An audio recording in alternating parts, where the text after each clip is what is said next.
gold at 5,000, silver at 77. Bubble or breakdown. Welcome back to the Boring Currency, the channel where money stops being boring. Gold above 5,000, silver sitting at 77 after crashing from 121. And everywhere you look, the same question. Are we in a bubble? Is this peak gold? Peak silver? Is this mania? No, this is not mania. This is a monetary system slowly breaking, then suddenly accelerating its own collapse. And if you understand the difference between a bull market and a currency failure, you're not seeing a bubble. You're seeing a warning. First, don't trust me. If you're new here and you clicked with skepticism, good. That's the right mindset. I don't want blind followers. I want people who verify. Most people who stay on this channel didn't agree with me at first. They checked the COMEX vault reports.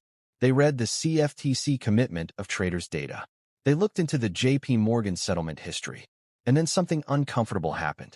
The data didn't contradict the thesis. It supported it. This isn't hype. It isn't propaganda. It's publicly available information, continuously updated, free to verify. The establishment doesn't want you looking at it, because they profit when you don't. But I'm not asking for trust. I'm asking for verification. Let's ground ourselves in numbers.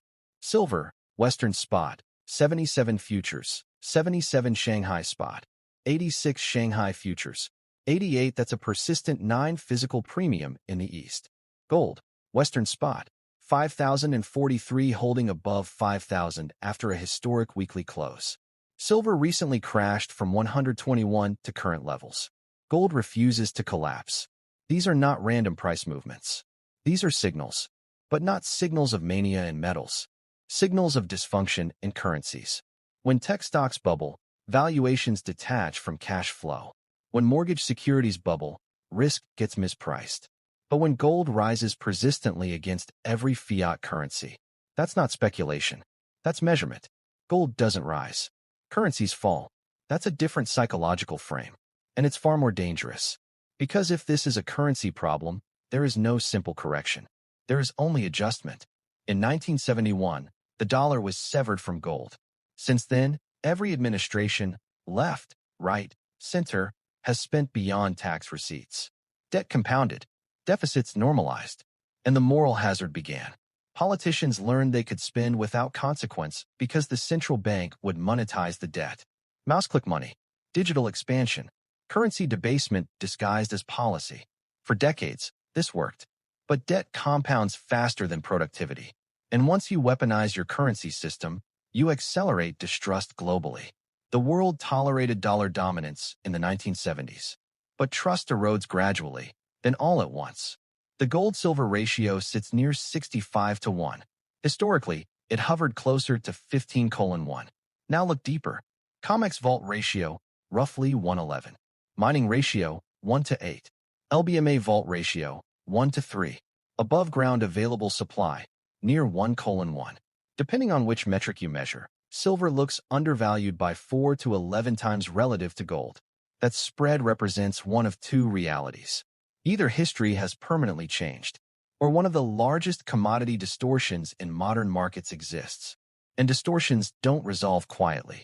Silver supply peaked in 2016. About 70% of silver production is a byproduct of other mining, zinc, lead, copper.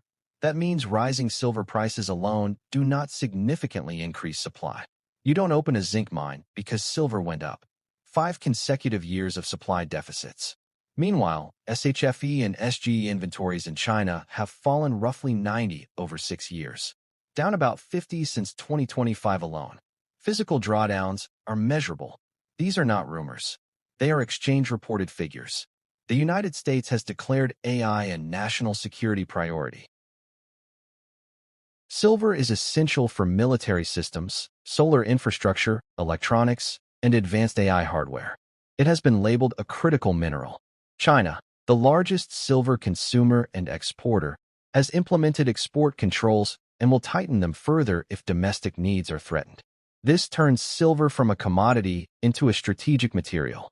And strategic materials don't price purely on chart patterns. They price on security.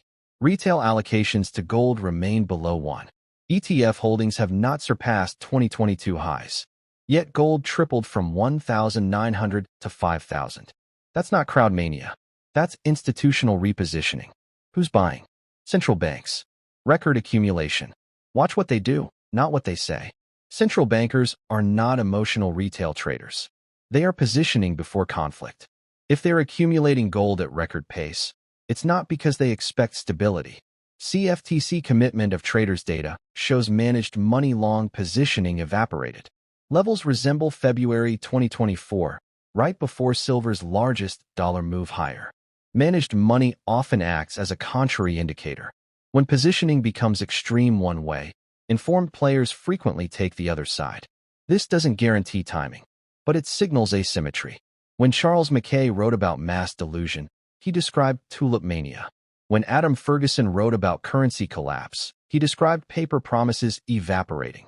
What we are seeing now resembles something different. There is no public euphoria in metals. There is confusion, skepticism, reluctance. Gold rising while ETFs bleed. Silver volatile while physical tightens. That is not mania. That is transition. Precious metals are unique. There's a metaphorical red sign hanging above them. Do not invest. Governments discourage ownership indirectly through tax treatment, reporting requirements, artificial volatility created through derivatives, and social stigma. You'll get laughed at for buying gold. Until you won't. And those laughs started fading in 2025. Owning metals requires psychological endurance. Paying premiums. Watching paper price suppression. Being patient when price gets knocked down without clear explanation. This isn't speculation. It's preservation. There are easier ways to make dollars. Stocks, crypto, options, leverage. Precious metals are not primarily about getting rich. They're about staying rich. When wealth preservation clients buy physical gold, they're not chasing gains. They're escaping erosion. They understand fiat currencies behave like melting ice cubes. You don't sell money. You use it when you need purchasing power. That mindset shift is critical. Central banks face impossible choices. Save the bond market or save the currency. In a debt-based system, bonds are everything. If rates rise aggressively to defend the currency, the bond market implodes. If rates stay suppressed, currency erodes. Given the choice, policymakers historically choose currency debasement. They soften inflation statistics. They blame external shocks. They maintain narrative control. Excess debt eventually resolves through default, restructuring, or inflation. Inflation is politically easier. So that's what happens. Now let's be clear about risk. Gold at 5,000 can pull back violently. Parabolic moves correct. Silver at 77 hasn't reclaimed certain resistance levels.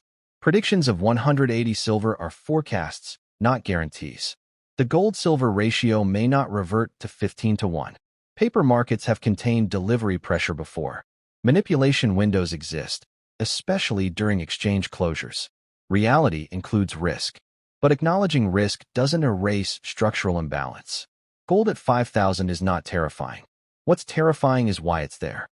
Gold is not exploding. Trust is collapsing. That collapse happens in stages. Incremental erosion. Public denial. Acceleration. We may still be in denial. Panic. Which means the explosive stage may not have begun. Instead of hype, watch data. Watch the gold-silver ratio relative to physical supply. Watch COD positioning shifts. Watch SHFE and SGE inventory trends. Watch central bank accumulation. Watch ETF flows versus price divergence. Watch export controls. Watch industrial AI demand. If physical reality overtakes paper pricing mechanisms, price discovery will not be subtle. It will be violent. Gold tripled without retail participation. Silver remains volatile while deficits accumulate. Central banks stack quietly. Retail remains skeptical. That doesn't look like a top. It looks like early institutional repositioning before public realization. This is not about getting rich. It's about understanding the difference between a bubble in assets and a breakdown in money. Bubbles pop. Currency transitions reshape generations. The real question isn't whether gold goes up tomorrow. The real question is whether you understand what gold at 5,000 is signaling. Because if it's signaling currency stress, then metals aren't expensive. They're repricing. Verify everything. Pull the reports. Study the ratios. Watch the flows. Logic over hype. Because here at The Boring Currency, we don't chase noise. We decode systems. And right now, the system is flashing warning lights. OG out.